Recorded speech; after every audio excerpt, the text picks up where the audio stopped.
रात की काली परछाइयां हवेली की जर्जर दीवारों पर रेंग रही थीं। दूर से आती हवाओं की सनसनाहट और उस वीरान हवेली का डरावना सन्नाटा, यह सिर्फ अंधेरा नहीं था बल्कि किसी अनदेखी ताकत की आहट थी। डेंजर स्टोरी चैनल पर आज हम आपको एक ऐसी कहानी सुनाने जा रहे हैं जिसे सुनने के बाद शायद आप भी अकेले अंधेरे में जाने से डरेंगे।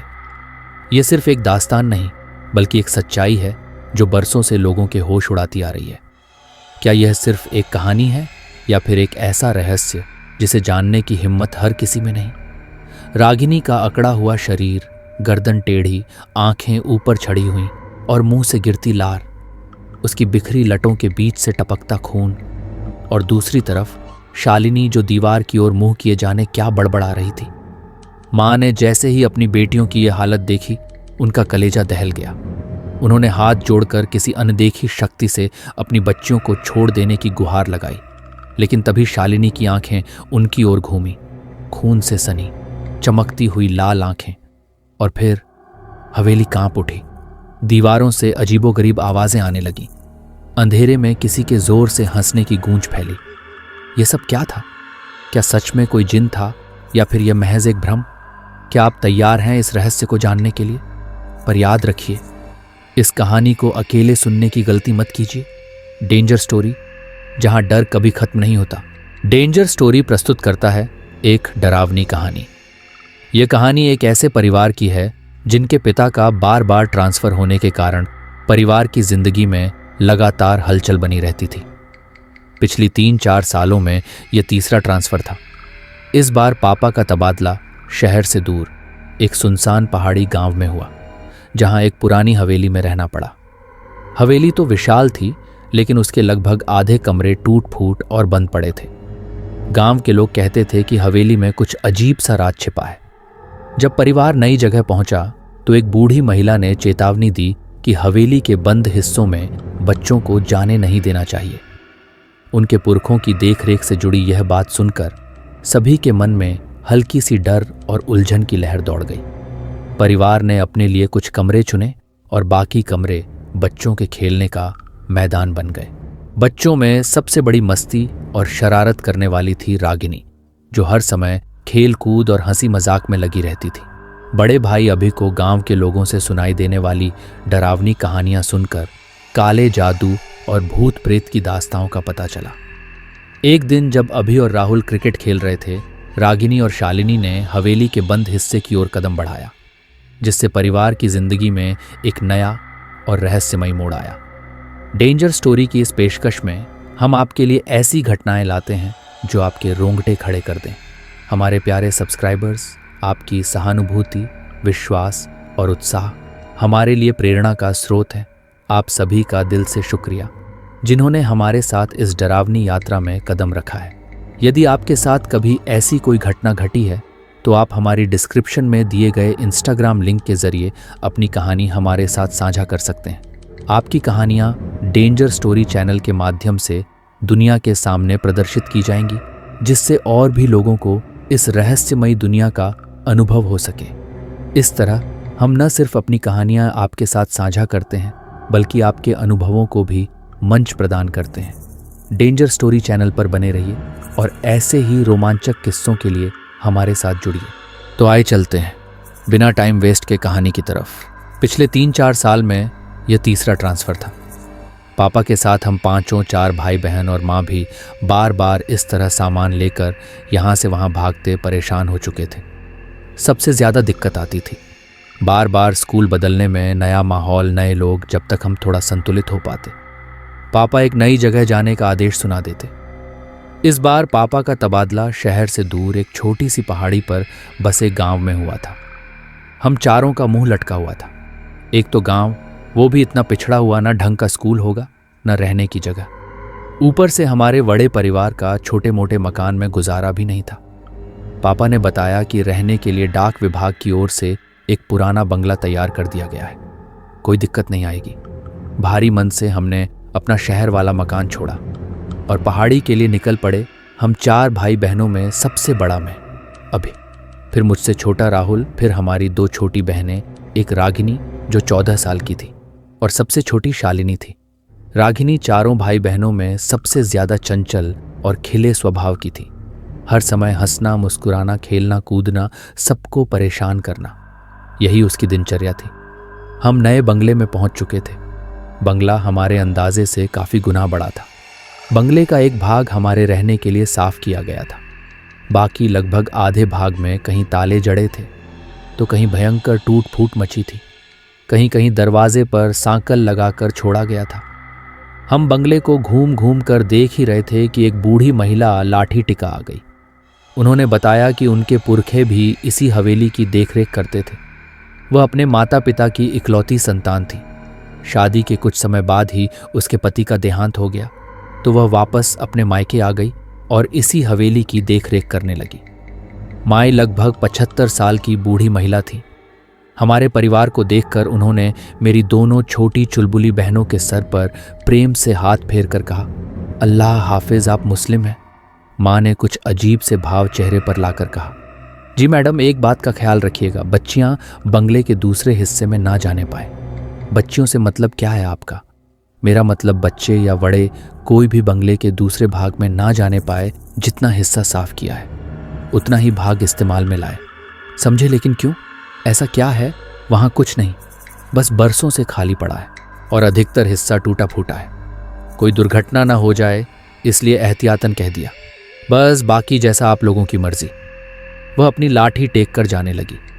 आप इस बंगले में नहीं रहती हैं? माँ ने हैरानी से पूछा। नहीं नहीं, मैं तो पास ही में बनी छोटी सी बस्ती में रहती हूँ, यहाँ से ज़्यादा दूर नहीं है। अगर कभी कोई ज़रूरत हो तो बुला लीजिएगा। हम लोग घूम घूम कर पूरे घर का मुआयना करने लगे।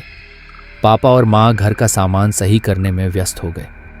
इतनी बड़ी हवेली में तकरीबन 20 कमरे थे, जिनमें से लगभग 10 कमरे बंद थे और जर्जर हालत में थे। बाकी के 10 कमरों में से 4 तो हमने अपने लिए पसंद कर लिए थे। बाकी बचे कमरों में सामान लगाने के बाद भी 2 कमरे बचे ही थे। ये बचे 2 कमरे मेरी दोनों शैतान बहनों के खेलने का मैदान बन चुके थे। हमारा दाखिला गांव के ही स्कूल में करा दिया गया था। पापा को मिली सरकारी गाड़ी से हम जब तब आसपास के सुंदर दृश्य देखने निकल जाते थे। पहाड़ी इलाके बेहद खूबसूरत होते हैं। पहाड़ों में प्राकृतिक सुंदरता के अतिरिक्त एक और चीज़ बहुत प्रसिद्ध होती है, यहाँ के काले जादू और भूत प्रेत की कहानियाँ। मेरे सहपाठी अक्सर मुझे यहाँ वहाँ के भूतिया किस्से सुनाकर डराते रहते थे। मैं भी घर आकर अपने छोटे भाई बहनों को डराने के उद्देश्य से वह कहानियाँ और भी मिर्च मसाला लगाकर सुनाता। जब वे तीनों अक्सर डर से रोने लगते तो मुझे अपनी जीत का एहसास होता और मेरे चेहरे पर मुस्कान खिल जाती। हमें यहाँ आए अभी कुछ ही दिन हुए थे। मैं अपने छोटे भाई राहुल के साथ क्रिकेट खेल रहा था। माँ ने मुझसे तीनों बच्चों का ख्याल रखने को कहा था और निश्चिंत होकर सोने चली गई थी। दोनों छोटी बहनें भी खाली पड़े कमरों में धमा चौकड़ी मचा रही थी। जाने क्या हुआ, अचानक एक चीख की आवाज़ सुनाई पड़ी। मैं और राहुल बैट बॉल वहीं फेंक कर तेजी से अंदर की ओर भागे। आवाज़ सुनकर माँ भी अपने कमरे से दौड़ती हुई बाहर निकल आई थी। हम दौड़ते हुए हॉल में पहुंचे, मगर वहां कोई नहीं था। शालिनी के रोने की लगातार आवाज़ें आ रही थीं। मुझे समझते देर न लगी कि रोने की आवाज़ हवेली के दूसरे भाग से आ रही थी। मैंने राहुल का हाथ पकड़ा और दौड़ते हुए हवेली के वर्जित भाग में घुस गया। हर तरफ मकड़ी के जाले और धूल का अंबार लगा हुआ था। सामने देखा तो रागिनी नीचे बेहोश पड़ी थी और शालिनी उसके पास खड़ी जोर जोर से रो रही थी। लगभग उसी समय माँ भी हमारे पास पहुंच गई। रागिनी को बेहोशी की हालत में देखकर माँ की चीख निकल गई। किसी तरह रागिनी को लेकर हम बाहर हवादार कमरे में आए। शालिनी को पुचकार कर चुप कराने के बाद मैंने उससे पूछा, तुम क्यों रो रही हो और रागिनी कैसे बेहोश हो गई? मैया, मैं नहीं जानती। मैं तो रागिनी को खोजती हुई बाहर हॉल में गई थी। वो शायद अंदर वाले कमरे में छिपने गई थी। उसकी चीख की आवाज़ सुनकर मैं भाग कर आई तो वो ऐसे नीचे पड़ी हुई थी, शालिनी ने सिसकते हुए बताया। माँ रागिनी को देखकर रोने लगी थी। मेरी हालत भी खराब हो रही थी। माँ को संभालूं, शालिनी को संभालूं या फिर बेहोश पड़ी रागिनी को देखूं। राहुल दौड़कर 2 गिलास पानी ले आया। एक गिलास माँ को थमाकर दूसरे से उसने रागिनी के चेहरे पर छींटे मारे। वह धीरे धीरे होश में आने लगी। रागिनी को कुशल मंगल देखकर माँ और शालिनी का रोना थम गया था। माँ ने प्यार से रागिनी के सिर पर हाथ रखकर पूछा, क्या हुआ बेटा, तुम बेहोश कैसे हो गई? माँ, मैं छिपने के लिए जगह ढूंढ रही थी। वहां उस कमरे के दरवाजे पर साकल बंद थी और उस पर रक्षा सूत्र बंधा हुआ था। मैंने उसे खोलकर कमरे में जैसे ही प्रवेश किया, वहां सब धुआं धुआं सा दिखने लगा। कुछ अजीब सी महक आ रही थी। वहीं से मैंने बाहर निकलने की कोशिश की तो लगा जैसे बाहर आने का रास्ता ही खो गया है। मुझे बहुत डर लग रहा था, इसीलिए मैं डर के मारे चीख पड़ी। उसके बाद मुझे नहीं पता मैं यहाँ कैसे आई। रागिनी ने पानी पीते हुए बताया। मतलब तुम कमरे के अंदर थीं तो बाहर कैसे निकली? तुम तो कमरे के बाहर नीचे पड़ी हुई थी, राहुल ने कहा। मुझे नहीं पता भैया, लेकिन मुझे बहुत डर लग रहा है। अब मैं कभी उस तरफ नहीं जाऊंगी, रागिनी ने जवाब दिया। उस समय रागिनी को शांत कराना ज्यादा जरूरी था, इसलिए बात को वहीं रफा दफा करके माँ उनके लिए हलवा बनाने की तैयारी में लग गई। इस घटना से कुछ बातें मेरे मन में खटक रही थीं। अगर रागिनी की बात सच है तो मैंने उस दरवाजे पर कोई रक्षा सूत्र बंधा क्यों नहीं देखा? दूसरी बात, कमरे से रागिनी बाहर कैसे पहुंची? अंदर धुआं कहां से और क्यों आया? कैसी महक की बात कर रही थी रागिनी? मन में विचित्र ख्याल आ रहे थे। बीच बीच में अपने सहपाठियों की भूतिया कहानियां भी याद आ रही थी। आज तक जिन कहानियों को मैं मनोरंजन के लिए सुनता था, आज मुझे उनके बारे में सोच सोच कर सिरहन हो रही थी। पूरी रात मेरी आंखों से नींद गायब रही। सुबह तक मेरी लाल सुर्ख आंखें मेरी रात भर की बेचैनी की चुगली कर रही थी। जब मैं कमरे से बाहर आया तो पता चला कि रागिनी को बुखार हो गया है। मैं फिर से चिंतित हो उठा। शायद उसके अंदर डर बैठ गया था, जिसकी वजह से उसे बुखार आ गया था। दिन भर माँ रागिनी की खातिरदारी में लगी रही, लेकिन उसका बुखार कम होने का नाम ही नहीं ले रहा था। रात गहराते गहराते उसका बुखार सीमा से परे पहुंचने लगा। वह बदहवासी में रात भर कुछ कुछ बड़बड़ाती रही। सुबह होते ही पापा की सरकारी गाड़ी में उसे अस्पताल ले जाया गया। अगले 3 दिन इसी तरह बुखार में तड़पते बीत गए। माँ पापा अस्पताल में रागिनी के पास ही थे। आखिरकार चौथे दिन खबर मिली कि रागिनी की हालत में कुछ सुधार आया है। अगले 2 दिन और अस्पताल में बिताने के बाद रागिनी घर आ गई थी। रागिनी हम सबकी जान थी। उसके घर आने से हम सबके चेहरे की रौनक लौट आई थी। सब लोग धीरे धीरे सामान्य हो रहे थे, बस एक को छोड़कर, विनया। पहले की तरह उछल कूद नहीं करती थी। अक्सर एक जगह गुमसुम सी बैठी रहती या हमें खेलते देखती रहती। पहले तो हमने इसे बीमारी की वजह से पैदा हुई चिड़चिड़ाहट और कमजोरी समझा, लेकिन यह सिलसिला अंतहीन हो गया। रागिनी अब कम ही बात करती थी। ज्यादातर समय वह अपने कमरे में ही बिताती थी। समय अपनी गति से आगे बढ़ रहा था। यही सब चलते चलते लगभग 6 महीने बीत गए थे। हम लोग बहुत कोशिश करते कि वह हमारे साथ खेले कूदे, मुस्कुराए, लेकिन उसके चेहरे पर कोई भाव ही नहीं आते थे। वह यूं ही भावहीन सी एकटक शून्य में ताकती रहती। ज्यादा जोर जबरदस्ती करने पर वह उठकर अपने कमरे में चली जाती और दरवाजा बंद कर लेती।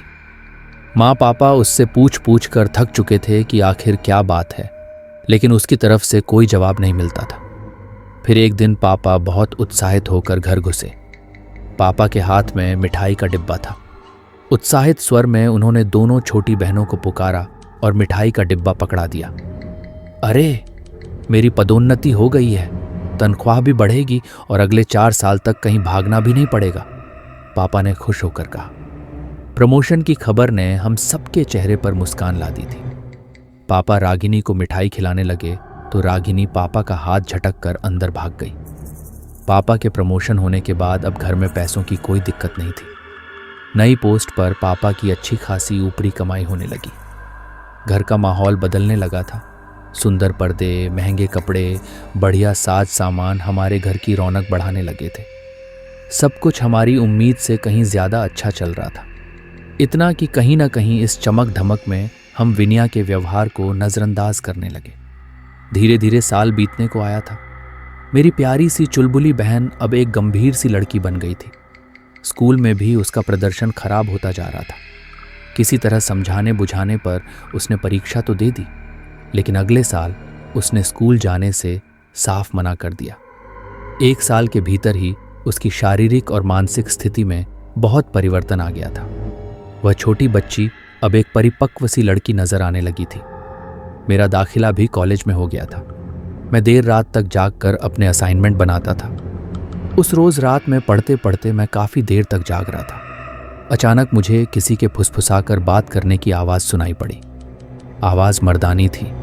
मैं कुछ अचकचा सा गया। धीमे धीमे सधे हुए कदमों से मैं हॉल में पहुंचा तो आभास हुआ कि आवाज रागिनी के कमरे से ही आ रही है। मैंने चुपके से झांक कर रागिनी के कमरे में देखा तो वह एक दीवार की ओर मुंह करके फुसफुसाते हुए कुछ बात कर रही थी। कमरे में रागिनी के अलावा कोई नहीं था और सबसे ज्यादा मुझे उसकी आवाज विचलित कर रही थी। दिन भर एक शब्द मुंह से न निकालने वाली लड़की आधी रात को दीवारों से मर्दाना आवाज में बात कर रही थी। किसी तरह मैंने अपनी चीख को गले में ही दबाकर वहां से निकलना उचित समझा। रात काफी हो चुकी थी। मैंने फिलहाल किसी को भी जगाना ठीक नहीं समझा। उस रात मैंने कैसे करके एक एक पल बिताया मैं शब्दों में बयां नहीं कर सकता। सुबह होते ही मैंने मम्मी पापा को सारी बात बताई। माँ किसी अनहोनी की आशंका से कांप उठी थी। माँ और पापा चुपचाप किसी तांत्रिक या ओझा की खोज करने लगे। 2 दिन बाद एक मुस्लिम तंत्र मंत्र वाला मिला। माँ और पापा को उस तांत्रिक ने कुछ भभूत पढ़कर दी जिसे रागिनी के कमरे में छिड़कना था और घर के बाकी हिस्सों में भी। किसी तरह रागिनी की नज़र से बचाकर पूरे घर में भभूत छिड़क दी गई। उस रोज कई साल बाद रागिनी ने अच्छी तरह से खाना खाया। 1-2 बार मुस्कुराई भी। माँ को तांत्रिक पर अटूट विश्वास हो गया था। अगले कुछ दिन हमारे लिए बेहद सुहाने रहे। रागिनी हमारे बीच कुछ देर के लिए आकर बैठती और 1-2 बार मुस्कुराती भी। उसके ठीक होने की उम्मीद भी बन सी गई थी। पापा ने तांत्रिक को रागिनी की हालत में हुए सुधार की जानकारी दी तो वह आत्मविश्वास से भर उठा। अगले दिन उसने हवेली में आकर पूरे घर को बाधा मुक्त करने का आश्वासन दिया। माँ ने तांत्रिक के कहे अनुसार सारा सामान पहले ही तैयार कर दिया था। तय समय पर वह हवेली पहुंचा। तंत्र की सारी तैयारी करने के बाद ओझा ने रागिनी को बुलाने का आदेश दिया। रागिनी तांत्रिक को देखकर रहस्यमयी तरीके से मुस्कुराई। सफेद रंग की सलवार कमीज पर उसने कुछ अजीब तरह से दुपट्टा डाल रखा था, बिल्कुल वैसे जैसे मुस्लिम महिलाएं नमाज के समय पहनती हैं। रागिनी को इस रूप में देखकर हम सभी स्तब्ध रह गए थे। ओझा के नजदीक पहुंचकर वह फिर से मुस्कुराई और मर्दाना आवाज में कुछ फुसफुसाने लगी। देखते ही देखते ओझा वहीं जमीन पर गिर पड़ा। हम सभी का डर के मारे खून जम गया था। कुछ ही देर में ओझा की आंख पलट गई। उसे देखकर रागिनी ने जोर से ठाका लगाया और गुस्से में मां को घूरने लगी।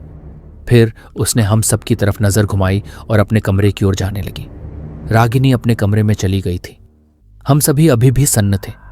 किसी तरह पापा ने हिम्मत करके उस ओझा की नब्ज छूकर देखी। पापा के माथे पर पसीने की बूंदें छलक आईं।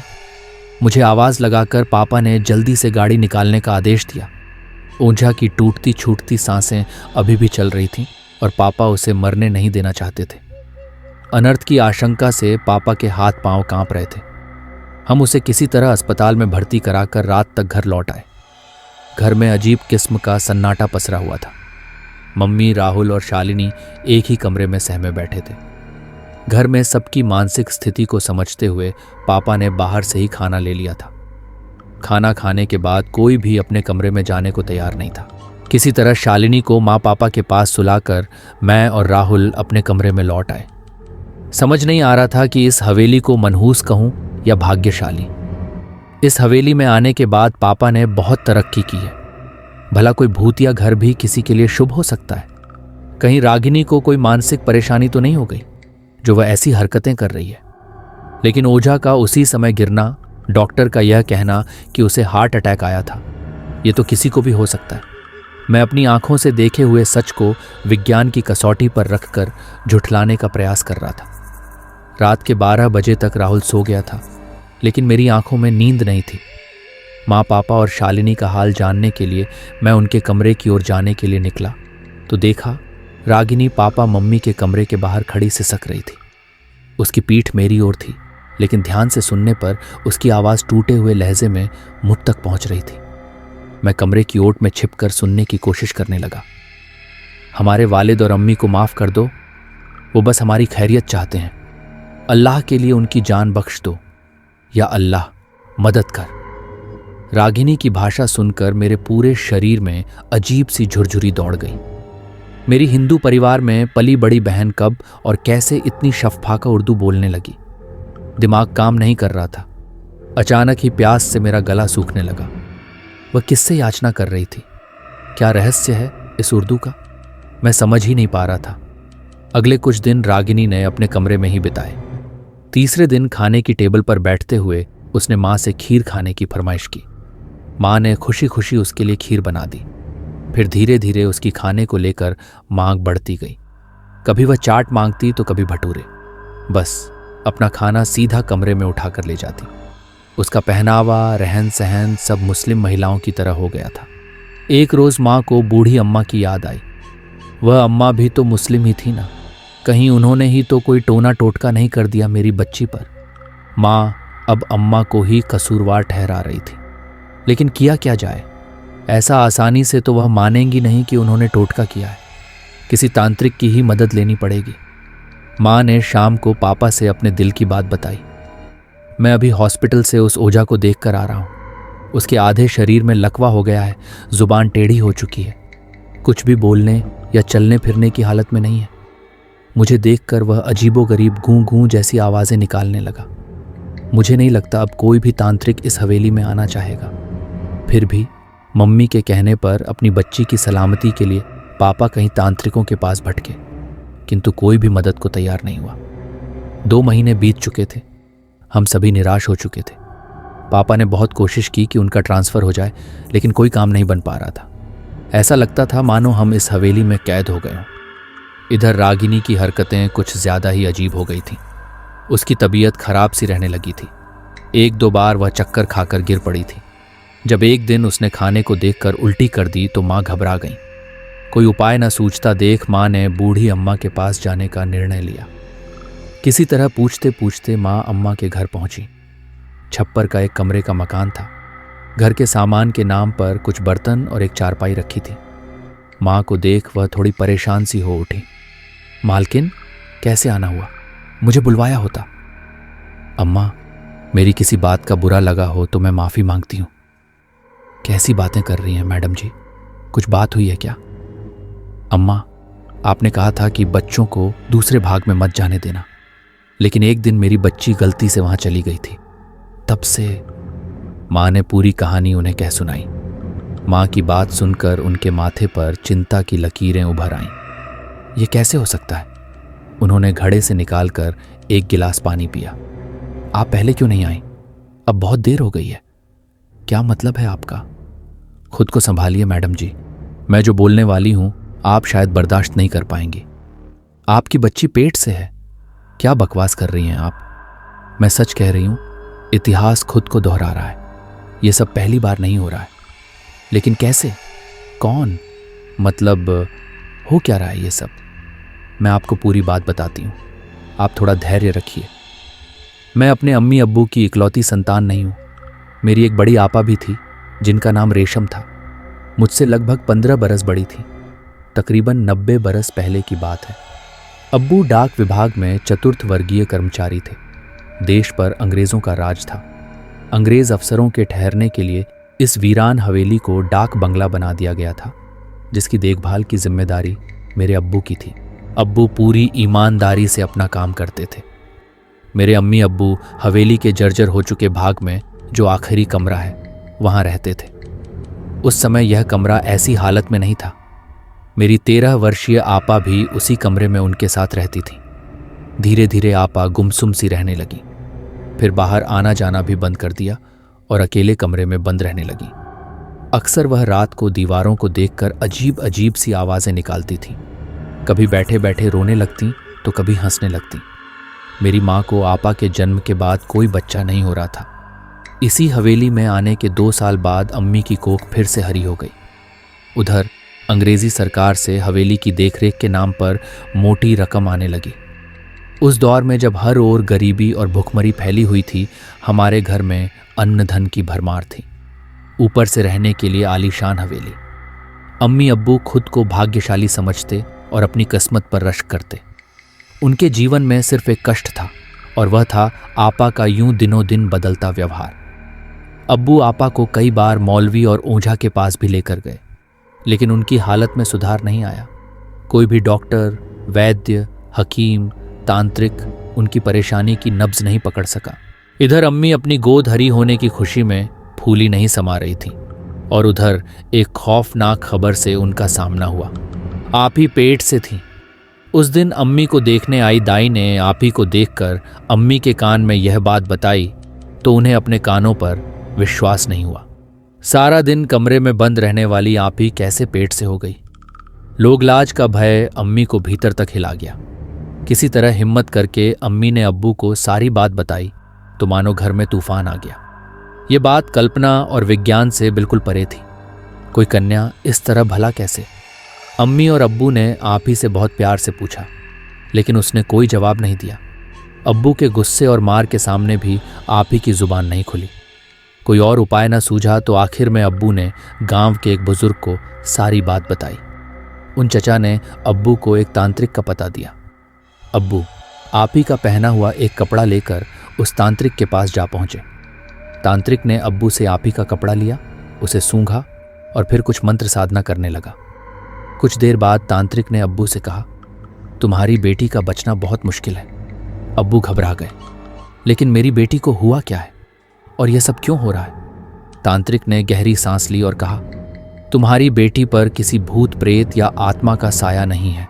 अगर ऐसा होता तो मैं शायद तुम्हारी बेटी को बचा भी लेता। मतलब? तुम्हारी बेटी के जिस्म को एक जिन्न ने अपने काबू में कर रखा है। जिन्न बहुत शक्तिशाली होते हैं। उन्हें रोकने की ताकत इंसान के पास नहीं होती। उनकी अपनी एक अलग दुनिया होती है और वे हमारी दुनिया में बिना किसी आवाहन के नहीं आते।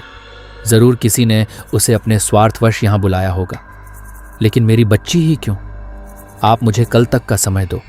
मैं अपनी साधना से पता लगाता हूँ कि यह जिन्न यहाँ क्यों और कैसे आया है और आपकी बच्ची से क्या चाहता है। सारी रात आंखों में काटने के बाद अगले दिन सवेरे ही अब्बू तांत्रिक के पास पहुंच गए।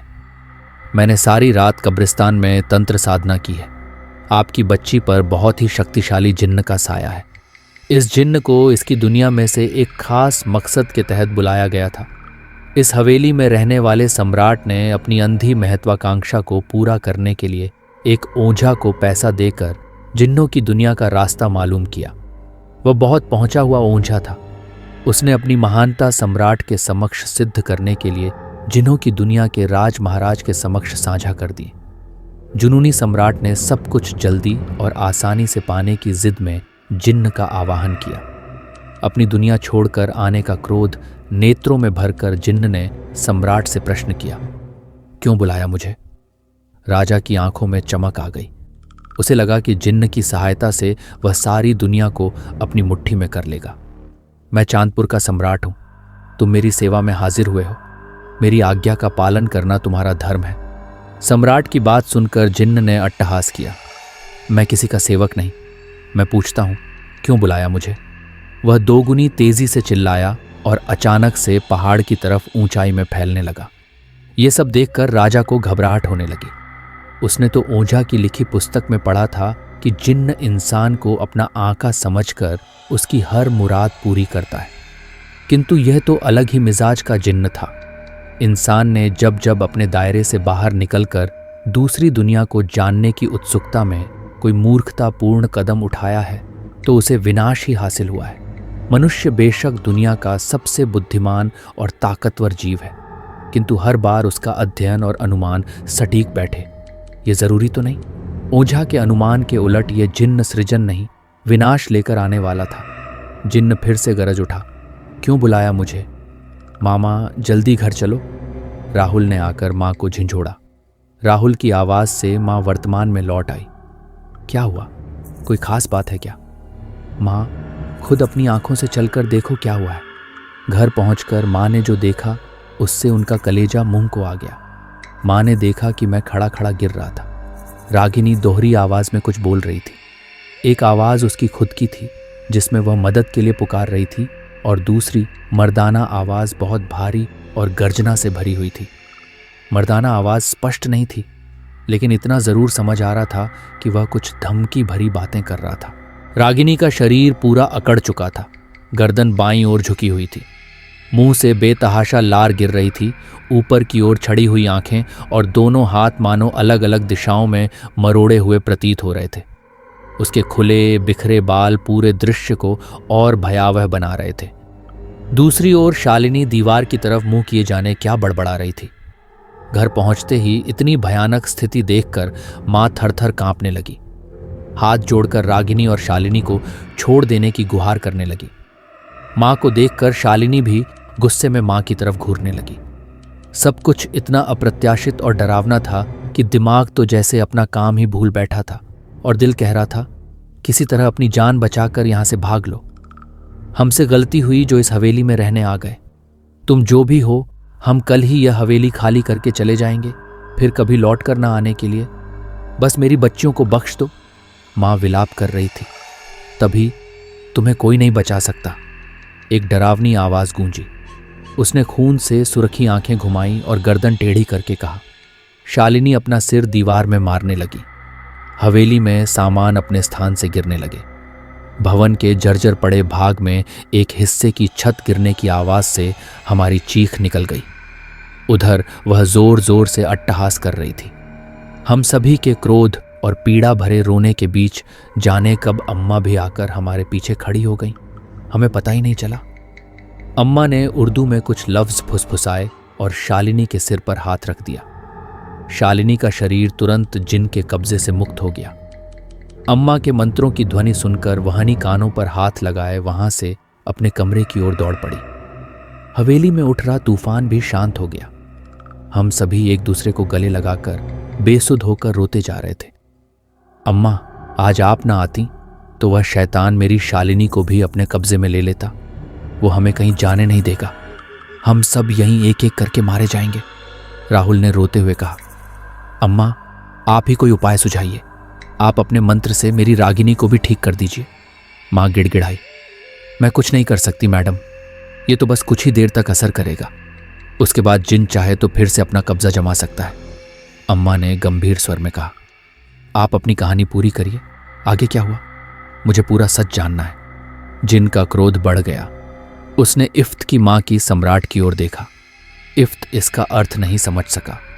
उसने जिन को धन दौलत का लालच देने का प्रयत्न किया, लेकिन जिन ने क्रोध में अपना आपा खो दिया और सम्राट की उसी क्षण हत्या कर दी। उसके बाद जिन ने जो भी उसके सामने आया सबका खून पी लिया। पूरी हवेली लाशों से पट्टी पड़ी थी। धीरे धीरे वहीं पड़ी लाशें सड़ने लगी। पूरे गांव में खबर फैलने के कारण कोई भी हवेली के आसपास तक नहीं आया।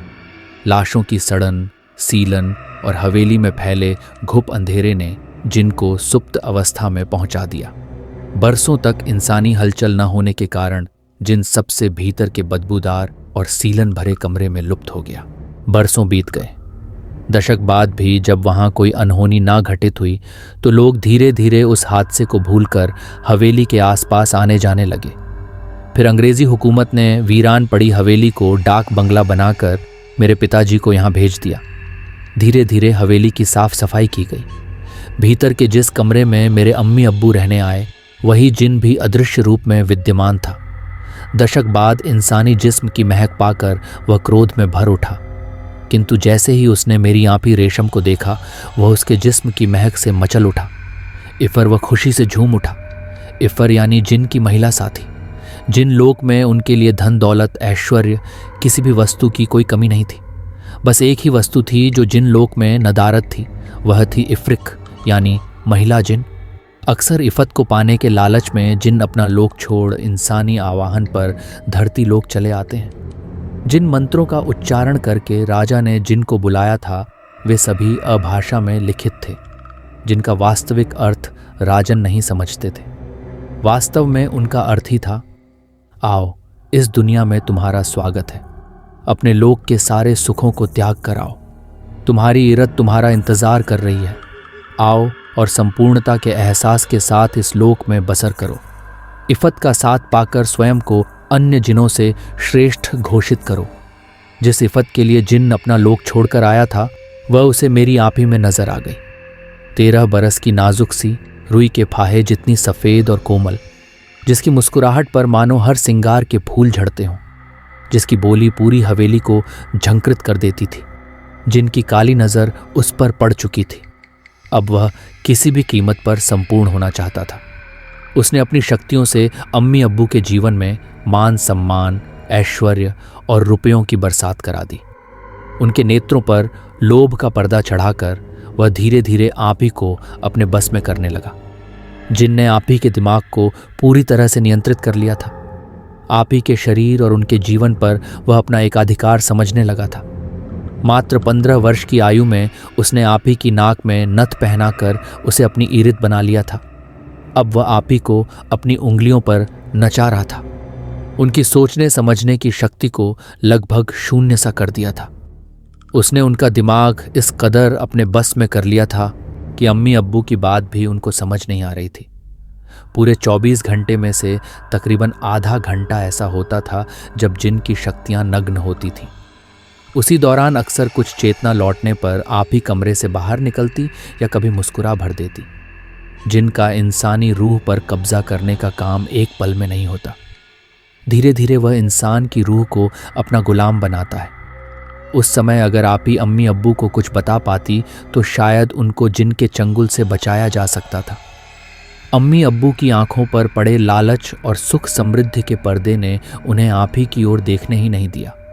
जब तक उन्हें पता चला मेरी 15 बरस की कच्ची उम्र की आप ही की कोख में उस दुष्ट आत्मा का अंश आ चुका था। अब्बू ने तांत्रिक के आगे हाथ पांव जोड़े कि किसी भी तरह वह मेरी आप ही को बचा ले। पहले तो तांत्रिक ने स्पष्ट मना किया, परंतु बाद में वह अपनी शक्तियों के परीक्षण को राज्य हो गया। अपनी क्षमता के अनुरूप तांत्रिक ने तंत्र मंत्र का सभी सामान एकत्रित किया और 3 ताबीज बनाकर साथ में रख लिए। हवेली के दरवाजे पर पहुंचकर जैसे ही उसने पहला कदम अंदर रखा, उसे मानो जोर का करंट सा लगा। तांत्रिक छिटक कर हवेली के भीतर आ गिरा। उसका शरीर नीला पड़ने लगा। अब्बू अम्मी तांत्रिक की हालत देखकर जिन की शक्ति का अंदाजा लगा रहे थे। किसी तरह गिरते पड़ते भी तांत्रिक ने सारी विधि का सामान जमीन पर बिछाकर जैसे ही तंत्र शुरू किया, एक जोरदार आंधी आई और सब कुछ अपने साथ उड़ा ले गई। आंधी इतनी तेज थी कि कोई भी अपनी आंखें नहीं खोल पा रहा था। आंधी खत्म होने पर जैसे ही तांत्रिक ने आंख खोली, आप ही को अपने ठीक सामने खड़ा पाया। आप ही किसी तरह घिसट कर चल रही थी। तांत्रिक ने एक मुट्ठी राख आप ही की ओर फेंकी तो उसे आप ही के ऊपर सवार एक धुएं की आकृति दिखाई पड़ी। तांत्रिक ने अपनी क्रिया प्रारंभ की। उसने अब्बू और अम्मी के हाथों में एक ताबीज बांध दिया और तीसरा ताबीज कुछ देर की साधना के बाद आप ही के हाथ पर बांध दिया। दरअसल ये वही समय था जब जिन की शक्तियां क्षीण हो चली थीं। आप ही को ताबीज बांधने के बाद उसने आंख बंद करके फिर से अपनी शक्तियों का आवाहन किया। कुछ देर बाद आंख खोलकर उसने बताया कि जिन का तोड़ उसी किताब में है जिसको पढ़कर उसे दूसरी दुनिया से यहाँ बुलाया गया था। हमें वह पुस्तक खोजनी होगी। हवेली के पुस्तक घर में बहुत खोजने के पश्चात तांत्रिक को वह मंत्र पता चल ही गया जिसके माध्यम से जिन को कैद किया जा सकता था या वापस उसके लोक भेजा जा सकता था। आशा की किरण दिखाई ही पड़ी थी कि समय सीमा समाप्त होने के कारण जिन की शक्तियां लौटने लगीं।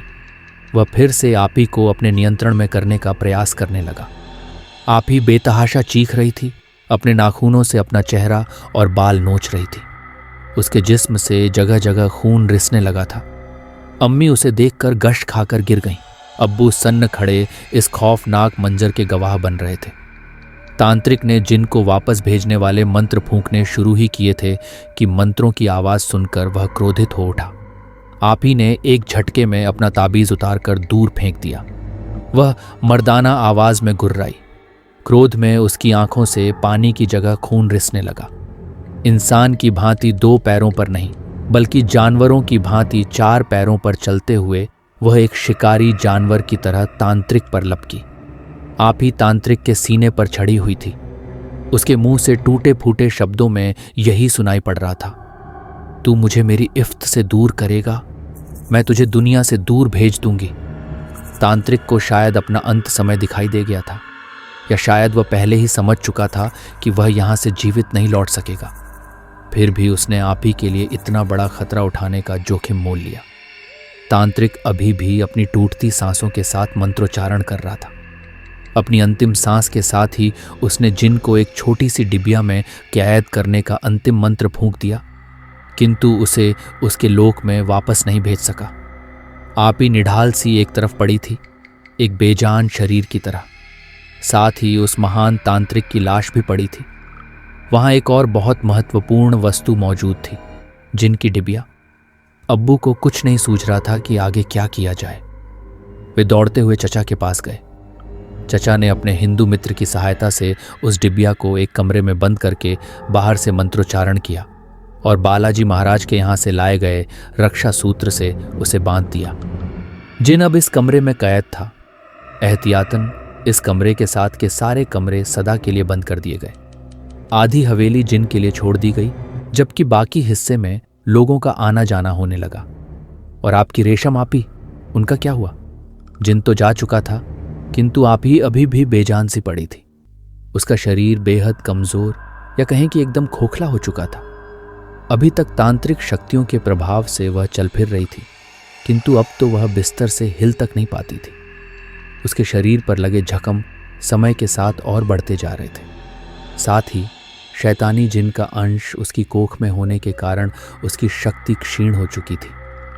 4 रोज तक जीवन और मृत्यु के बीच संघर्ष करने के बाद अंततः उसकी मौत हो गई।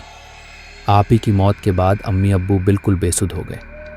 अम्मी तो कई कई दिन तक खाना नहीं खाती थी, लेकिन सबसे बड़ा सत्य यही है कि मरे हुए के साथ मरा नहीं जाता, जीना तो पड़ता ही है।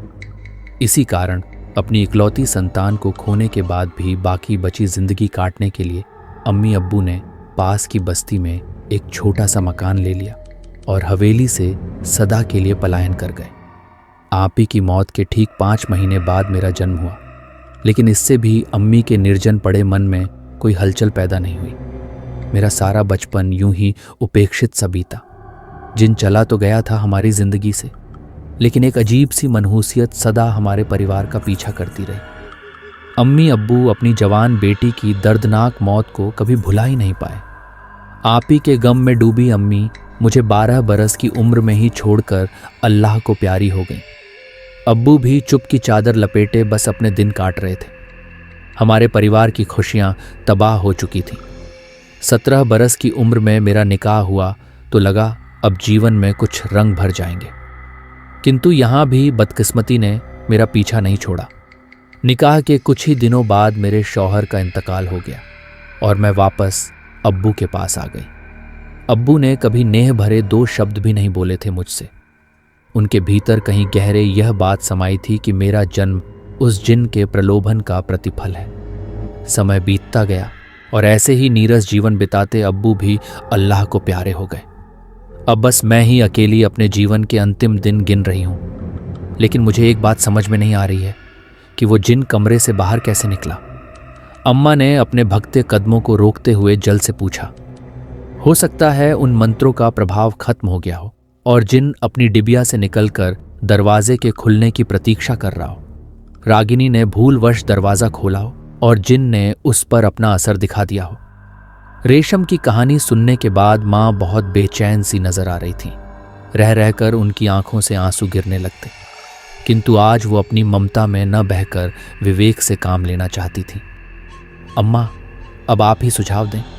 अम्मा, मेरी बच्ची भी उस शैतान का अंश अपनी कोख में लिए हुए है और शायद उसे अंदाजा हो गया है कि हम कुछ न कुछ कदम उठाने वाले हैं। तभी वह अपने कमरे से बाहर निकल आई। अम्मा ने मंत्र पढ़ते हुए हाथ सोने के सिर पर रख दिया, क्योंकि इस समय वही जिन्न का अगला शिकार थी। रागिनी घटती हुई हॉल में दाखिल हुई। अम्मा को लगा मानो उसकी रेशम अब घसीटते हुए चली आ रही हो। अगले पल हम क्या देखने वाले थे हमें कोई अंदाजा नहीं था, और शायद अंदाजा इस बात का भी नहीं था कि एक बार अपनी रेशम इफ़त को खोने और बरसों कैद में रहने के बाद जिन्न कई गुना खूंखार और खतरनाक हो चुका था।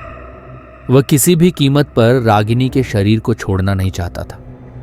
रागिनी अम्मा को देखकर मुस्कुराई, इतनी भयानक हंसी कि देखकर मेरे भीतर डर की लहर दौड़ गई। वह फिर से दोहरी आवाज में गुर्राई, चली जा यहां से। अम्मा अभी भी मंत्र फुसफुसा रही थी। रागिनी ने जोरदार झटका अम्मा की ओर मारा। अम्मा की गर्दन एक ओर लटक गई। डर से हमारी चीख निकल गई। आज ही तुम सबका काम तमाम कर दूंगा। इस बार मेरी इरत मुझसे दूर नहीं जा सकेगी। अचानक रागिनी के मुंह से जिन्न की भयानक आवाज सुनाई दी। जिन्न की शक्ति क्षीण होने का समय हो गया। रागिनी धीरे धीरे शांत होने लगी। अचानक ही वह फिर से उठ बैठी और एक अलग ही आवाज में बात करने लगी। वह रागिनी को मेरे जैसा बनाना चाहता है। मैं रेशम हूं, आज तक इस हवेली में भटक रही हूं, मुझे मुक्ति नहीं मिली। रागिनी में उसे मेरा चेहरा दिखता है, इसीलिए उसने रागिनी के दिमाग को अपने बस में करके मेरे जैसा बना दिया है। ये बहुत शक्तिशाली जिन है, तुम सबको मार डालेगा। किसी भी हाल में ये अपना बच्चा इस बार लेकर रहेगा, लेकिन यदि इसका बच्चा दुनिया में आया तो इस जिन को यहां से कभी वापस नहीं भेज पाएंगे। ये दुनिया जिन्हों की नहीं है, इसमें जिन्हों को मत आने देना। ये अपने साथ भयंकर तबाही लेकर आएगा। मेरी शक्ति इस जिन के आगे शून्य है, इसीलिए मैं चाहकर भी कोई मदद नहीं कर सकती, लेकिन उस किताब का पता बता सकती हूं जिसमें इसे यहां से वापस भेजने के लिए मंत्र लिखे हुए हैं।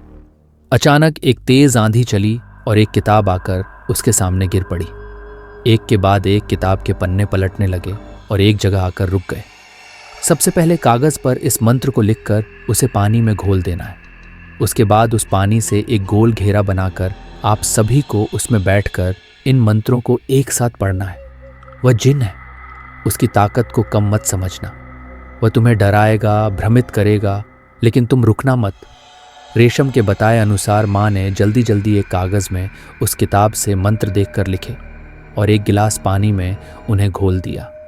लेकिन ये सब मंत्र तो अरबी में लिखे हुए हैं, हम उसे नहीं पढ़ सकते। इन्हें अरबी में ही पढ़ना है। मैं उनका उच्चारण यहाँ लिख देती हूँ, जल्दी करो, जिन के लौटने का समय हो रहा है।